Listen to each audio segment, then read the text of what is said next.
Assalamualaikum warahmatullahi wabarakatuh, temanku semuanya dimanapun kalian berada.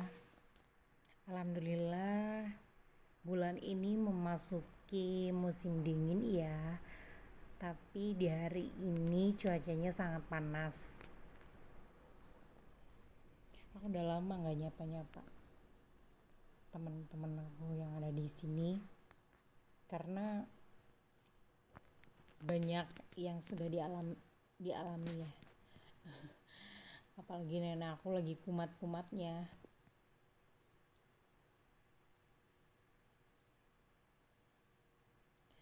Alhamdulillah juga sih ya. Aku pengen menceritakan tentang pengalaman kerja aku di Taiwan. Dulu pernah aku mempunyai pengalaman kerja di Taiwan 3 tahun, waktu tahun 2014-an gitu. Terus tahun 2017-an aku pulang. Terus sekarang tahun 2018-an gitu aku berangkat lagi ke Taiwan. Yang pertama aku pernah punya pengalaman kerja di Fongsan ya. Masih Kaohsiung kerja di Fongsan, terus aku jobnya itu sebenarnya jaga kakek. Tapi ternyata di situ ada 2 pasien, yaitu kakek sama ama gitu ya. Pas aku ngeliat kondisi dia berdua semuanya kayak masih sehat gitu. Terus aku pun kayak ngeliatin kakek bisa jalan itu ya pelan-pelan gitu ya, merambat-merambat gitu. Terus karena saya adalah suster yang dia maksudnya yang menjaga kakek, jadi kakek itu lebih manja, semuanya serba di maaf kursi roda gitu.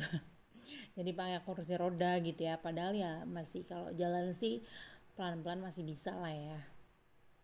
Udah gitu ketika itu kan karena waktu aku datang itu kan kata agent kan aku lebih fokus ke kakek ya. Habis itu aku lebih fokus ke pasien aku ya. Terus dari ngejak ke pasar jalan-jalan ataupun dari cara mau nanyain mau makan apa, bubur apa nasi gitu ya. Udah gitu namanya juga masih ada nenek ya pada saat itu. Terus neneknya kayak cemburu gitu ya kan, akhirnya dia kayak marah-marah nggak jelas gitu ya kan. Padahal saya juga ya sama, kalau ada waktu ataupun udah ngurus kakek gitu kan saya juga giliran ke nenek pengertian lah ya, walaupun sedikit-sedikit kayak nenek suka nggak makanan ini ataupun nawarin mau minum atau mau dipijitin gitu ya, karena untuk meluluhkan orang tua itu sebenarnya menurut aku dengan cara nawarin dia, manjain dia gitu kan. Habis itu aku mencoba kayak bagi-bagi waktu sama nenek dan kakek gitu.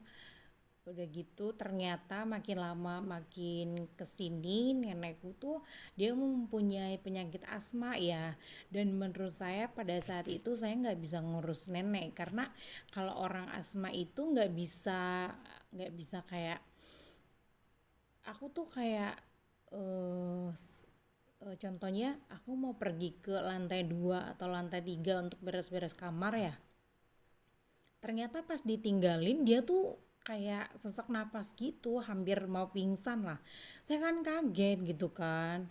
Wah ini menurut saya eh, yang tadinya kakek yang lebih kayak parah, ternyata pas ketika asma nenek kambuh itu ya ternyata nenek yang parah gitu kan. Setelah itu aku laporan ke majikan bahwa nenek itu lagi asmanya kambuh gitu kan. Dan terus habis itu kan saya bingung, biasanya sih nenek bisa menghandle semuanya ya dengan obat, dengan kayak apa ya, apa tuh alatnya ya, saya kurang paham karena biasanya nenek yang handle gitu kan.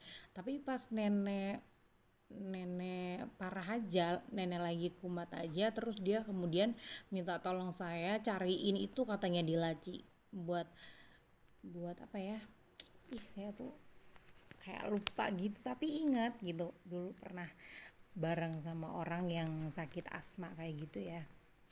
Pokoknya dia barangnya itu ya eh, kayak penyedot untuk melancarkan pernapasan kali ya, kalau nggak salah. Apa ya, saya lupa namanya apa.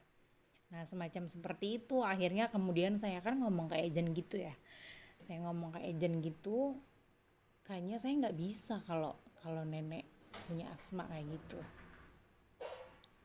Bentar dulu ya.